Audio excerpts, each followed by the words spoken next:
નમસ્કાર મિત્રો, કેમ છો મિત્રો? આપણે એક થવા માટેની સ્ટોરી યા વાર્તા પણ કહી શકો એ ટોપિક પર આપણે ચર્ચા કરવા જઈ રહ્યા છીએ. ત્યારે જો મિત્રો આપણને લોકો સલાહ આપવા વાળા ઘણા બધા મળશે, સલાહ આપવા વાળા ઘણા બધા મળશે, પણ ધ્યાન રાખજો કે જો તમે તકલીફમાં હોય ત્યારે તમને સાથ આપવા વાળો કોઈ નથી મળતો.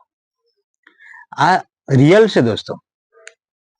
તમને લોકો જ્યારે તમારી સફળ થશો ત્યારે તમારા ઘણા બધા સગા થવા આવશે, ઘણા બધા લોકો તમારા હોય છે, પણ જો તમે જ્યારે નિષ્ફળ વ્યક્તિ રહો છો યા તમે કંઈ કરતા ના હોય ત્યારે તમારો ખૂબ જ વિરોધ પણ થતો છે. દોસ્તો, વિરોધ થાય ને ત્યારે સક્સેસ થવાય છે. આ એક સક્સેસની સ્ટોરી પણ આ છે. ક્યારે પણ હિંમત ના હારું. જીવનમાં ચડાવ ઉતાર દરેક લોકોના જીવનમાં આવતા હોય છે, પણ હિંમત ના હારવું અને કંઈક કરવું હોય તો લગાતાર કાર્યમાં વ્યસ્ત રહો. ક્યારેક ક્યારેક તમને લોકો કહે એ પ્રમાણે તમે કરો છો, પણ દોસ્તો આપણી પોતાની તાકાત બીજાને ક્યારેય ખબર નથી કે આપણી તાકાત શું છે, આપણી કમજોરી શું છે, આપણી તાકાત શું છે, એ આપણને પોતે જ આપણે જાણીએ છીએ. દોસ્તો, જો કોઈ આપણી પાસે સ્કિલ હોય, આપણી પાસે આવડત હોય, અને જો તમે જે કરી શકો ને એ બીજા કોઈ વ્યક્તિ નથી કરી શકતા. હવે મારી જ વાત, એક ઉદાહરણ તમને આપું કે જ્યારે મેં નવું સોશિયલ મીડિયામાં કામ કરવાનું સ્ટાર્ટ કર્યું ત્યારે ઘણા બધા મિત્રોએ મને કીધું કે નરેશભાઈ, તમે યાર કોમેડી વિડીયો બનાવો. અમારા ત્યાં એક લલિત પલાસ કરીને જે કોમેડિયન છે એ ખૂબ ફેમસ છે સોશિયલ મીડિયામાં, બહુ ચર્ચિત નામ છે એમનું. તો લોકોએ મને સલાહ આપી કે નરેશભાઈ, તમે લલિત પલાસભાઈ જેવા કોમેડી વિડીયો બનાવો. પણ મેં એ લોકોની વાતો લોકોએ કરી, ઘણા લોકોએ કરી, ઘણા ભાઈબંધોએ કરી, પણ આપણે એ લોકોની વાત ધ્યાનમાં નહીં લીધી. કેમ કે મને ખબર છે જો લલિત પલાસ કરે છે આપણે કરવા જઈએ તો એ સારું નથી.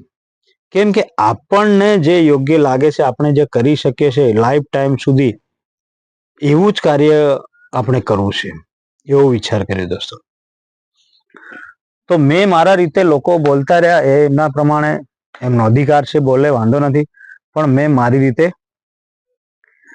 વિડીયો બનાવતો રહ્યો.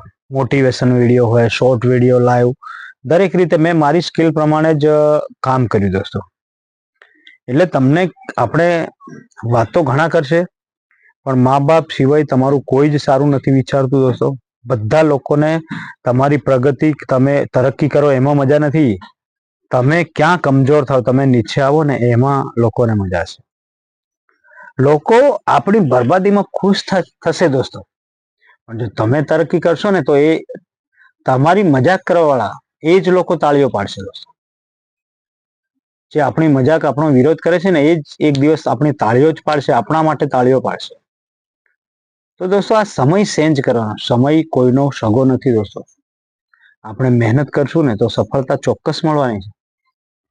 ક્યારે પણ આપણી મહેનત કરેલી ફેલ નથી જવાની. દોસ્તો, આપણે કહેવત છે ને કે આપણે ઘઉં જો વાવ્યા હોય કે જમીનમાં કોઈ પણ બિયારણ આપણે નાખ્યું હોય તો કદાચ એ કંઈક કારણસર કદાચ નહીં ઉગે, પણ તો બી એનું 50% કે 5% તો ઉગવાનું જ છે. દોસ્તો, ગમે તે કરો પણ લગાતાર કાર્ય કરતા રહો તો સક્સેસ 100% થશો.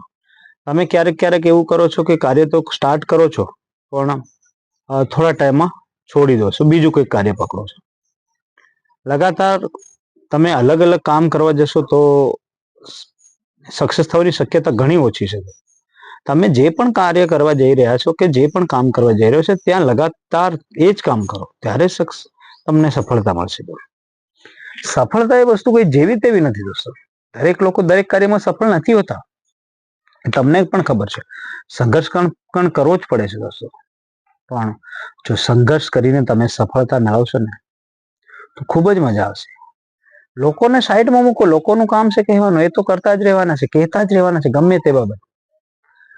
જો તમે સારું કાર્ય કરવા જશો તો તમારી મજાક પણ બનશે, તમારી મજાક પણ લોકો કરશે. પછી પણ તમારે આપણે ધ્યાનમાં લેવાનું નથી. દોસ્તો, એ લોકોને, પણ એ જ લોકો એક ટાઈમ આવશે ને તો તમારી તારીફ પણ કરશે. એટલે આપણે આજુબાજુ ફોકસ કરવાનું નથી. આજુબાજુ બાબતમાં લોકો શું કરે છે, શું કરી રહ્યા છે, એ બાબતમાં કોઈ ફોકસ કરવાનું નથી. તમને ઘણા બધા સલાહ સૂચન આપશે, પણ એ કોઈ બાબતની, કોઈ પણ વ્યક્તિની સલાહ સૂચન ધ્યાનમાં લેવાનું નહીં. એ લોકો કેવું ક્યારે નહીં કરવાનું. આપણું મન જે કહે છે ને એ પ્રમાણેનું જ કાર્ય લગાતાર કરતું રહેવું છે દોસ્તો. તો સફળતા તો મળશે જ. હમણાં નહીં મળે તો થોડું લેટ પણ મળશે, પણ મળશે ખરું દોસ્તો. હવે મને આ બાબતના ઘણા બધા સલાહ સૂચન મળ્યા. ઘણા લોકોએ કીધું કે યાર તમે કોમેડી વિડીયો બનાવો કે પછી બીજા કંઈક ઘણા પ્રકારના વિડીયો બાબતની સલાહ આપી. પણ હું એમ કહું છું કે જો મારા પાસે જે સ્કિલ છે, મારા પાસે જે આવડત છે, એ આવડત હું જ જાણું છું ને. એવું થોડી છે કે દરેક લોકો લલિત પલાશ વિડીયો બનાવે એ પ્રમાણેનું આપણે પણ કોમેડી બનાવીને આપણે સક્સેસ થાય એવું જરૂરી થોડી છે. લલિત પલાશનામાં જે ટેલેન્ટ છે એ એના પાસે છે, પ્રોફેશનલ ટેલેન્ટ એના પાસે છે. આપણી પાસે ટેલેન્ટ છે એ રીતે આપણે કરીએ. એવું થોડું કે લલિત પલાશ જે કરે એ જ કાર્યમાં સફળ થવાય. તો પછી આ દુનિયામાં અલગ અલગ પ્રકારના લોકો ના હતા. મોટિવેશન વિડીયો કોઈ ના બનાવતા, કોઈ સોંગ ના બનાવતા, અલગ અલગ પ્રકારનું જે બ્લોગ ના બનાવતા, આ બધું ના જ કરતા ને. ખાલી કોમેડી જ બનાવ્યા કરતા. એવું થોડી દરેક પ્રકારના લોકો રહે છે દોસ્તો. આ ધરતી પર દરેક પ્રકારના લોકો રહે છે, પણ તમારે સારું કાર્ય કરવાનું છે. એક્સેપ્ટ કરવા વાળા બેઠા જ છે દોસ્તો. ચિંતા કરવાની કોઈ પણ જરૂર નથી. આપણું મન કે આપણે લગાતાર જે કાર્ય કરી શકીએ એ જ કાર્ય કરવાનું છે. ફિલ્ડો વારંવાર બદલવાની નથી દોસ્તો. તો જ તમે સફળ થશો. ચોક્કસ સફળ થશો, 100% થઈ જશો. કોઈ ચિંતા નથી. લોકો કહેશે તમને, લોકોનું કામ છે, વાંધો નથી, પણ આપણે એ લોકો પર ધ્યાન આપવાનું જ નથી દોસ્તો. આપણે માત્ર ને માત્ર આપણા કામ પર જ ધ્યાન આપવાનું છે. તો જો મિત્રો મારી આ સુપરસ્ટાર દેશપ્રેમ ચેનલમાં લગાતાર મોટિવેશન વિડીયો હોય, શોર્ટ વિડીયો હોય, એ લાઈવ પણ આવ્યા કરું છું. જો તમને મારો વિડીયો કંઈક પસંદ આવ્યો હોય તો જરૂરથી લાઈક, શેર, સબસ્ક્રાઈબ કરી દેજો. બસ આટલું જ. Bye bye. ફરીથી મળીશું.